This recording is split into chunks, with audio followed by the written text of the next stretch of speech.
Shalom. This is Bishop Nathaniel of Israel United in Christ. I want to start off by saying thank you to all of our Booster Club members for your many donations and much more, your prayers.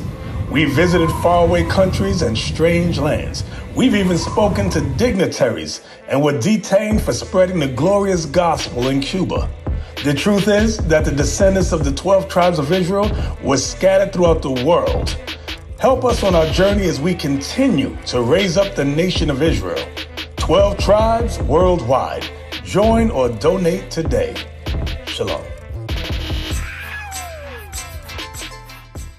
It's on us as so-called black men to come together. We can't accomplish the thing without doing that. Bro! What's up? Where your brother at, man? You right there. I think about you the other day. Your brother right here? Right there. And so he said he knows he's an Israelite. You've been hipping your brother to be an Israelite. Shalom. Okay, you've been hipping your brother to it? Yeah, I've been putting him on. So, do y'all congregate with anybody?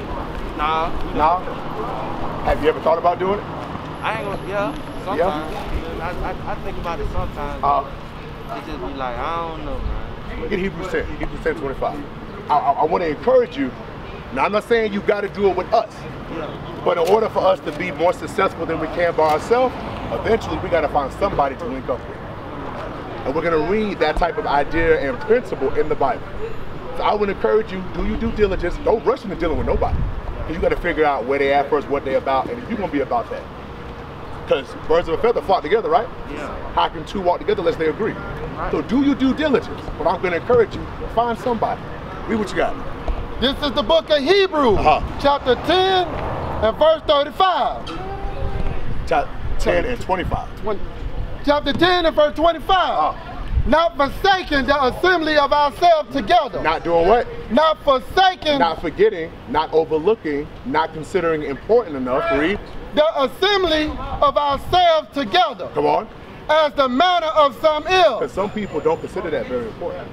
But then when you fall down, who got your back? You want people that got your back. And that doesn't mean you always rolling deep. To be able to open your phone and to know you got people you can trust and call on for help, that comes from dealing with somebody first though. You got to deal. Be around each other, talk a little bit, know each other. That's where that comes from. Read what you got. But exalting one another. But doing what? Exhorting one another. Exhort means to encourage. I'm encouraged every time I get around these men. Because as black men, just individuals, our life is harder than everybody else's life. I don't care what somebody say. Nobody's life on this earth is as hard as the so-called black man's life. Right.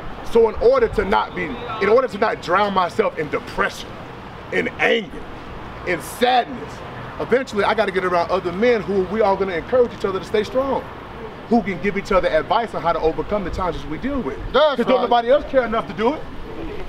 Don't nobody else care enough to do it. The Chinese in our neighborhoods right now asking us to support them. But where were they when they were kicking our own butts out of their shops? They were the ones hitting the black woman in the back of the head, telling her to get out. And she the reason they rich. We can't depend on them, but we're in a bad spot when we can't depend on each other. But we can't do that if we don't know one another. Read that again. Hebrews chapter 10, verse 25. Not forsaking the assembly of ourselves together, as the manner of some ill. Come on. But exalting one another. When we get around each other, one of the main reasons is we can encourage one another. When you read in Ecclesiastes, it says we can also help one another. So the Bible repeats repeatedly the benefits you get from being around other people.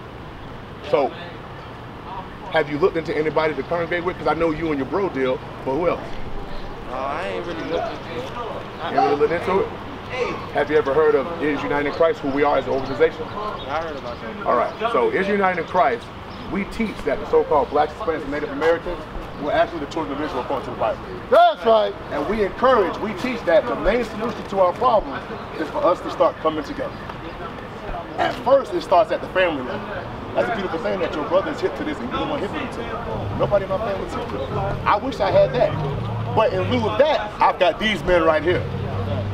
You and your brother become 3 times as powerful if there's another brother with y'all. You become 4 times as powerful if there's a 4th brother with y'all. When we get the 144 awakened, we become 144,000 times more powerful just by ourselves. Right. But that begins by us dealing with one another and gathering. So my whole thing right now for you is you already know who you are. So I'm going to encourage you to congregate. So you to congregate. Be around other like-minded men so we can build each other up. Are you familiar with the laws? Yeah. What laws are we supposed to be keeping? All of them, right? So, I want friends. Give me friends. You said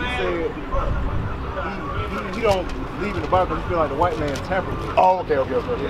So, what would be your supporting argument to support that stance? Because at one point I thought that too. When I was in my 20s and going to college, I figured this is a white man's book and I don't want it. I ain't gonna say it's a white man's book. Yes, sir. I feel like it's about us. Right. Man. But it's just like they changed the things in the Bible. Okay. That's So how I feel. give me That's Job. for any book though. I feel like that. A lot of books, yeah. Right. Book, Give me Job 30 and verse 30. I'm going to extrapolate what was changed. The book was never changed. Yeah. What they changed was the pictures and the art. Have you heard of a time period called the Renaissance?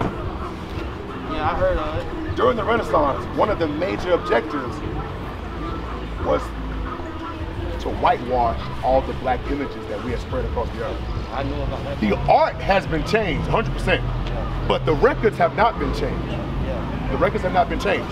And the proof of it is slaves in slavery. Nat Turner, Denmark Vesey, Gabriel Prosser, when they read the Bible of their own accord, they led slave revolts. They wouldn't lead a slave revolt from reading this if it had been changed. It was illegal for us to read and write. So just reading it came with its own ability to muster the strength to do something. Read what you got. This is the book of Job, chapter 30, verse 30. In Job chapter 1, Job was described as a man that was perfect. So let's see something else about him, that if he's perfect, then everything about him is also perfect. Read what you got. My skin is black. His skin is what? Black. Why would a white man who wrote a white book talk about somebody's skin is black is perfect? Because he didn't write it. He stole it from us, told us we can't read it or he'll kill us, and then he gave us pictures instead. That's why we like BET, YouTube, MTV. We like pictures. Pictures tell 1,000 words, and the pictures we have been shown tell 1,000 lies. Right. The words haven't changed though. The words are still true. Every man in here of importance that God dealt with was a black man like me and you. We come from their stock. Read that again. This is the book of Job, chapter 30, verse 30. Come on. My skin is black upon me. So his skin is black upon him. Get the apocrypha. Drop that. First Maccabees 3 and 41, I believe, where they painted over the image. 3 and 48. So they never changed the word. They made it illegal for you and me to read the words, and they said, let's change the paintings. Because we were all over the earth. The earliest known painting of Jesus Christ was in 912 AD. That's the oldest known painting still on the earth. Look how he was painted.